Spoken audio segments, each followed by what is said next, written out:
আমি তোমায় যত শুনিয়েছিলাম গান, আমি তোমায় যত শুনিয়েছিলাম গান, আমি তোমায় যত তার বদলে আমি চাইনি কোনো দান, আমি তোমায় যত। আজও অম্লান তাঁর কণ্ঠ মাধুর্য, তাঁর গাওয়া হিন্দি, বাংলা বা রবি ঠাকুরের গানে সেই সুরেলা মাদকতা আজও আচ্ছন্ন করে শ্রোতার মন। সেকালের অন্যতম গায়ক অভিনেতাদের মধ্যে তিনি আজও এক উজ্জ্বল নক্ষত্র। রেকর্ড, ক্যাসেট, সিডির যুগ পেরিয়েও তিনি প্রবাদ প্রতিম। কুন্দনলাল সাইগাল ভারতীয় চলচ্চিত্রে প্রথম সুপারস্টার, গায়ক, নায়ক।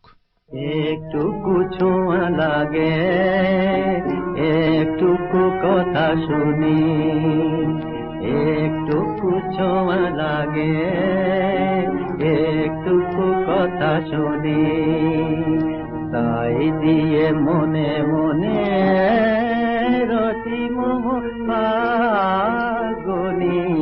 একটুকু ছোঁয়া লাগে, একটুকু কথা শুনি, কিছু পলাশের নেশা, কিছু বাঁচা পায়ে মেশা, কিছু পলাশের নেশা, কিছু বাঁচা পায়ে মেশা।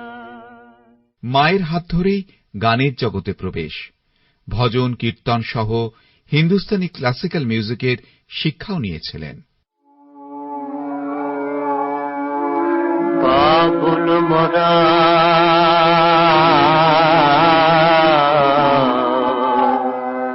নৈহরা ছোট বাবুল মোরা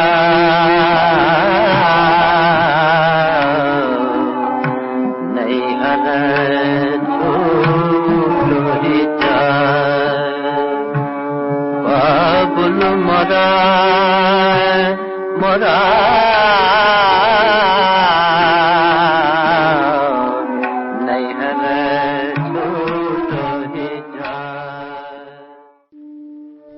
মিউজিক ডিরেক্টর হরিশচন্দ্র বালি সাইগালকে কলকাতায় নিয়ে আসেন, রায়চাঁদ বড়ালের সঙ্গে পরিচয় করিয়ে দেন। এরপর বিএন সরকারের নিউ থিয়েটার্সে যোগ দেন। তার প্রথম ছবি মোহব্বত কে আসু, এরপর সুবহ কা সিতারা, জিন্দা লাশ সবই মুক্তি পায় 1932-এ। তাঁকে সবচেয়ে বেশি খ্যাতি দিয়েছিল প্রমথেশ বড়ুয়া পরিচালিত দেবদাস। এ ছবিতে গানও গেয়েছেন তিনি।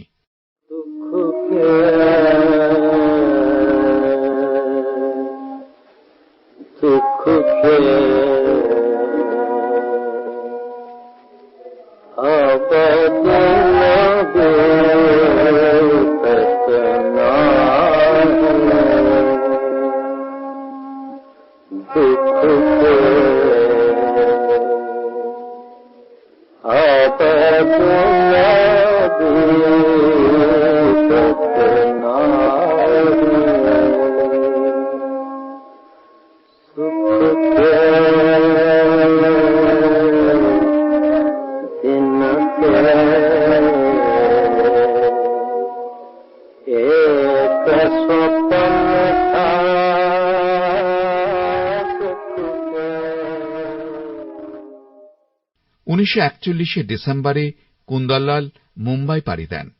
সেখানেই বেশ কিছু ছবিতে তাঁর অভিনয় ও গান আজও স্মরণীয়।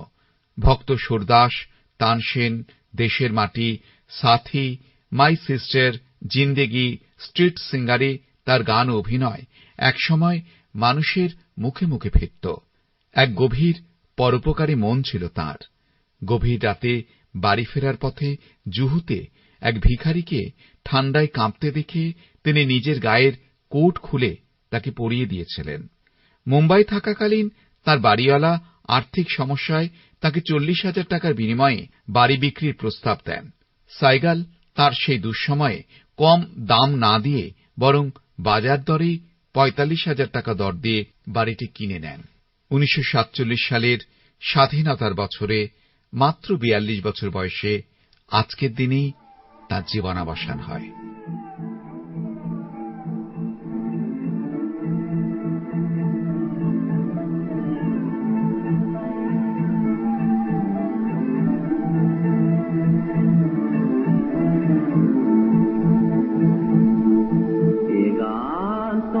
শেষ করে দাও নূতন সুরে পাদবিনা খানে, নূতন সুরে পাদবিনা খানে। এ গান তোমার শেষ করে দাও নূতন সুরে পাদ